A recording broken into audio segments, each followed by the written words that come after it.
How's it going, guys? Today we're going to talk about some of the common boat trailer mistakes. This is going to be a guide you don't want to miss. We haven't been on the water in a while. We've got a big trip coming up, so we want to get the boat ready to go. Today we're going to get it ready with you, talk about some common mistakes. First off, we're going to check the lights. So let's get to it. One of the things to keep in mind, guys, if you're doing this by yourself, work smarter. So we're just going to remote start.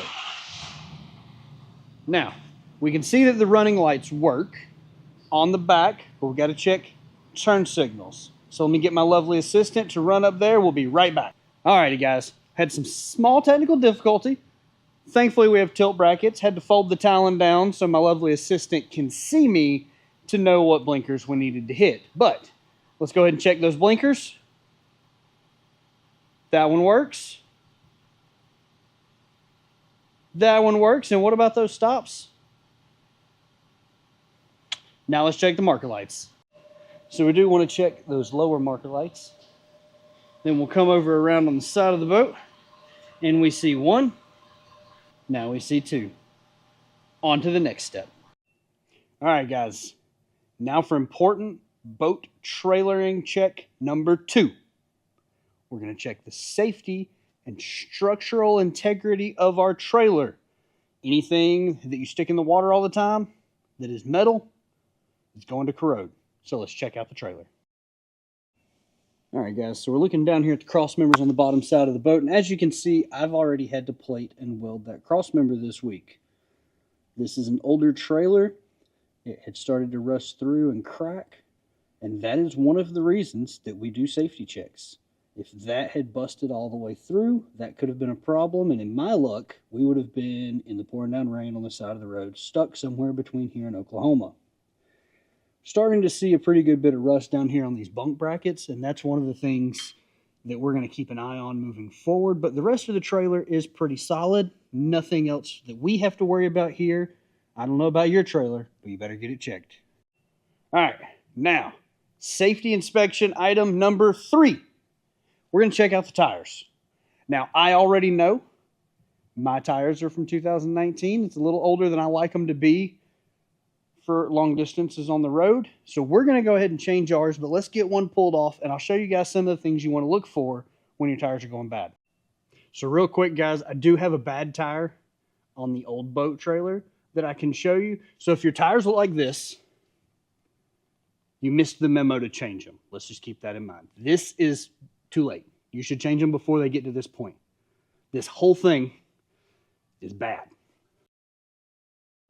All right, guys, so we got it jacked up so that we can give this tire a spin, but right off the bat on the inside, you can see some excessive wear on that inside shoulder, as well as we're right here at the tread bar showing these tires are pretty much past their life expectancy.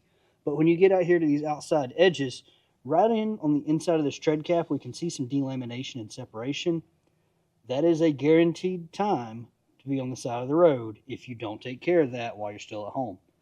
That's why we have to check these tires before we go out. All right, guys.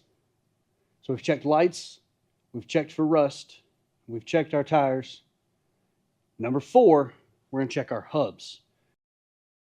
Now, it seems the bearings roll pretty free, but we're going to get over here and we're going to give a little twist, and we're going to put some pressure against these bearings and see, is there any free play in them? And that will let us know if there's an issue that we need to dig deeper into. These do have some play in them. We have new hubs. We already know we're going to have to replace them. But now we know, and instead of on the side of the road, we're changing them in the shop with no rain. Let's get on to number 5. All right, number 5, we're going to check some brakes. And with a little magic, we can pull the tire. Just kidding, guys. No magic involved. I saved you super loud impact noises. 3/4 impact. Zip the lug nuts right off. So now we can go in here and look at our rotors and our brake pads. Now, ours don't actually look that bad, but we don't know the age of the pads, and they are starting to kind of chip and separate. So we're going to go ahead and replace ours. There are no leaks from our caliper. I wouldn't think this caliper needs to be changed. Our hubs came with new calipers, so we'll just go ahead and throw those on anyways. But it is a good idea to put your eyes on your brakes at some point throughout the year and make sure you don't have pads falling apart, cracks in the rotors, deep gouges. And if you do, most of these rotors can be machined by a local machine shop, and that'll get things taken care of for you. We already know we're going to have to change ours, and that is another video. But we will have a video soon showing you guys on these easy lube axles how to change this hub and caliper assembly. Alright guys, so before we wrap up this video, I do want to take a moment and show you a sign to let you know there's a problem. So at first glance, when you look at this wheel, you can see where I've wiped it. It is a white wheel. And this would normally be something people would attribute to brake dust buildup or not cleaning things. This is actually a non-brake axle. And all of what you see on this wheel is grease from where this outer seal is leaking in this cap. And we do know there are some hub bearing issues here, and that is something we will address later. But I wanted to take a moment and go ahead and show you guys this is a sign of there being a problem, and that is something that needs to be taken care of before you get back out on the road and end up sitting on the side of the road.